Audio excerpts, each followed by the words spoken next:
there, how's it going? And welcome back. Right now we're going to be getting into the concept of historical and cultural connection, that hippo, who's in corner number 3. Here we're going to be discussing a little bit of the history of comics and kind of where they originated from right around the era of World War II and basically the advancements that have occurred and progressed within comics. I'll talk about it shortly here within the video, and actually in the right under where you find the video here, you should see a lesson and an assessment kind of section. Right beneath that, you'll find basically this could be a PowerPoint slide or a PDF that you could show a little easier. Basically, to get this lesson started, what I would do with my students is say, hey guys, right now we're going to get into hookup B. So simply put 2 feet together, put 2 hands together, and take a deep breath in. Let it out. Take a deep breath in, and let it out. Take another deep breath in, and make a funny sound out. Take a deep breath in, and let it out silently. Maybe take another deep breath in, and let it out silently. We want to calm them down and bring them down a little bit. From here, I'd move right into the lazy 8. Basically, think of the infinity sign sideways. I'm going to put my thumb out with my eyes, follow a lazy 8 or a sideways infinity pattern. The idea here is to prevent ocular lock in case your students' eyes are being strained or have been strained for a period of time, as in a textbook. From there, what I would move into is basically a KWL chart. K stands for what you know, W for what you want to know, and L for what you learned.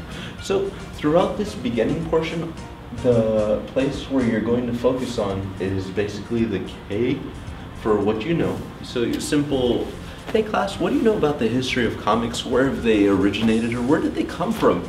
Can anybody tell me about that within like the culture of the United States and how they've grown and progressed? And some students might be like, whoa, that was a really hard question. Probably more suitable for high school students in that sense. An easier way, hey guys, can you tell me what you know about comics? And they'll simply start listing stuff. Hey, I know word art, or hey, I know onomatopoeia, or I know that panels take this, or hey, I know of the idea of inking. And all you're doing is creating a list as a class. I typically draw this up on the whiteboard. From there, I'd ask the question, well, what are some things that you kind of want to know? And then I'd simply list what they wanted to know. As I went through the presentation of what I already have, at the very end, I'd come back and I'd kind of revisit these questions and see if some of them were answered. If they weren't answered later on in time, I'd do my best to obviously answer them for the students. At the very end of the lesson, in the lesson closure, we would come back and revisit the KWL chart and take a look at what your students learned. So to revisit the beginning a little bit, start off with hookup B, move on to the lazy 8. From there, move on to the K portion, which is what you know. The W portion here, what you want to know. And then the very next thing, I'm going to step out of the frame here, is to create what I call, or what's been deemed, a keyhole book. It's a little booklet that looks just like this. If you notice, it's made out of 1 sheet of paper. It has 1, 2, 3, 4, 5, 6, 7, 8 panels to work on. Very similar to our other creation that we made within the first lesson. Here, I'm going to show you real quickly how to make one, but I've also created the plans, or you could call it a sketch of how to create it within the extras portion of the lessons. So basically 1 sheet of paper, fold 1, fold 2, and I'm going through this kind of quick, fold 3 times. So now you've got this general paper that's been folded 3 times, and you have, if you notice, 8 panels on it. From there, notice, folding this way, fold it this way, down. Then if you notice, there's kind of like a line that runs down the middle here. I'm simply going to tear down that line. By the way, the thing that kind of confuses people a little bit with this is the folded part of the page that I'm tearing on. Then I open it up. Notice it's called a keyhole book. I look through the hole and then I squish it. So I get a book out of it. And I'll review it one more time. Simple. Take a sheet of paper, fold it.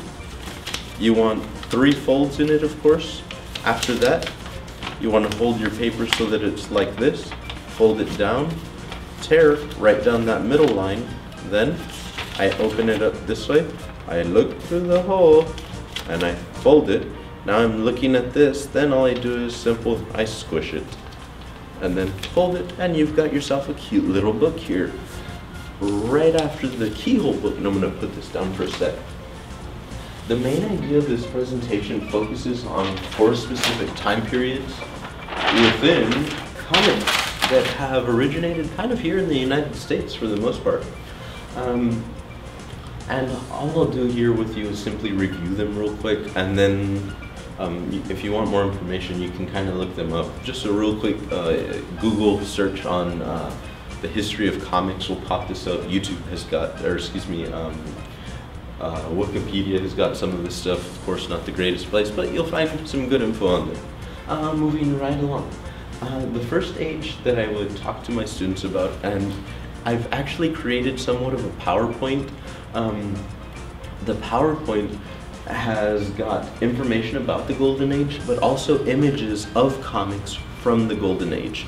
So the way this PowerPoint kind of starts off is it introduces the idea of the Golden Age. It has a picture of a comic from the Golden Age, and it has a few key bullets about the Golden Age time period and what comics were like at the point. So what I would do is simply say, hey, this is the Golden Age. If you take a look at this comic, it represents the Golden Age. But then also talk a little bit about the time period. The Golden Age was basically right around World War II. Because of World War II, within comics, the idea of a superhero became really famous. Comics throughout the United States really began to focus on that concept, or comic creators, I should say, began to focus on the idea of the superhero, which kind of originated because of World War II. After that, within the keyhole book, on page, you could call this page 1, I would have them create some kind of a cover here, basically. In this page, we'll call it page 2. On page 2, I basically have my students list what they saw in the comic. It's a really simple observation thing, like what do you see in the comic that represents the Golden Age? And they're going to write down everything. Okay, so put your keyhole book down, and then I'd move on to the Silver Age. Okay, so the Silver Age in comics, we saw a shift in what comic artists were writing about, rather than focusing truly on the idea of the superhero because World War II was over. They kind of shifted into the idea of mystery, crime, suspense, science fiction. And then, after talking about it a little bit, Silver Age, on page 3, I'd have my students list what they see within the comic related to the Silver Age. If you wanted to, you could maybe even have them sketch, like explain what they see here, and then sketch an image of it here, just a modification to this idea. Then, moving on, now on page, let's see, 1, 2, 3, page 4, I'd have a slide that has a picture of a comic from the Golden Age and a picture of a comic from the Silver Age, and now this gives us a great opportunity to compare and contrast the two. Your students can notice things like the difference in price, the difference in artwork. If you notice with the Golden Age, the artwork was there, but it was really basic, and in a sense it was very, I'm kind of drawing a blank here. The word I would use would be soft. And in the Silver Age, you'll notice that the lines become a little bit darker, the shading gradually changes, there's slightly more detail than what you would see within the comic related to the Golden Age. After the compare and contrast, I move on to the Bronze Age. This is kind of the return of the superhero. Within this period of time, things like Spider-Man were created and they became really, really popular and famous. This is kind of along the lines of where they took off, because the superhero kind of made this return back. And basically, again, same idea. What did you see within the comic? All they're doing is observing and listing what they see. Nothing more than that. After that, there's a slide. So after talking a little bit about the Bronze Age, there's a slide that showcases a comic from the Silver Age and the Bronze Age. And again, perfect opportunity to compare and contrast the two. Think of the price again, the difference in artwork that they see. Again, they'll notice that there's a gradual shift. As we switch from the Silver Age to the Bronze Age, you'll find that there's even more detail within the comic itself. Moving right along. As we're taking a look now at the modern age, within the modern age, we, comic enthusiasts, saw that there was somewhat of a shift once again in the sense that comics became much darker. They began to deal with real life issues of different things that people might be dealing with within their lives. And the colors that were used as compared to the Golden Age just became darker in general. Some people call it the modern age, some call it the dark ages of comics. So that's kind of some kind of play on words there. But basically here, I would simply move on to the next page. What do you see in the modern age comic, or the comic that represents the modern age? I think I showcased like a Batman and Robin comic. After that, again, there's a comparison of the Bronze Age and the modern age. So they would compare and contrast the two. What are differences that they see? You could create a Venn diagram on here, or a simple, I see this in this one, I see this in this one. They're different because, just an idea for you. And if you notice, you'll have a few extra pages again for your own stuff. At the very end, the very last panel of the presentation has a slide that showcases a picture or an image of all of them. So it kind of compares all of them within one page. That might be an idea or a place for you to have your students think a little more critically, like which of these comics or which of these time periods would you prefer, and maybe explain why you selected that idea. Again, metacognition, like don't just tell me, I like this one, explain it because this is how I felt, that idea, or that notion. And the ideas here that we're using, we're really focusing heavily on the idea of listing exactly what you see.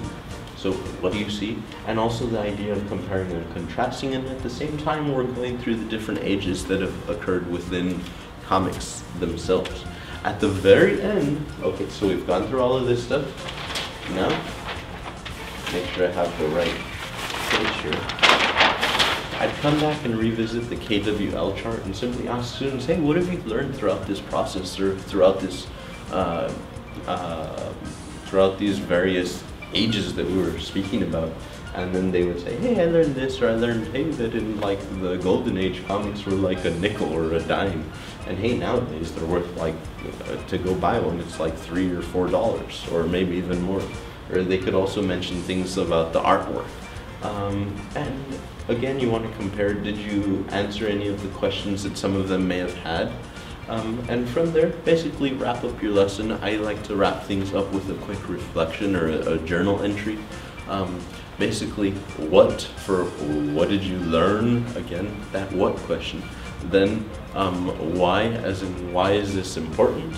And the last one, how will you use this idea, how will you use these ideas, or how will you use this information in the future?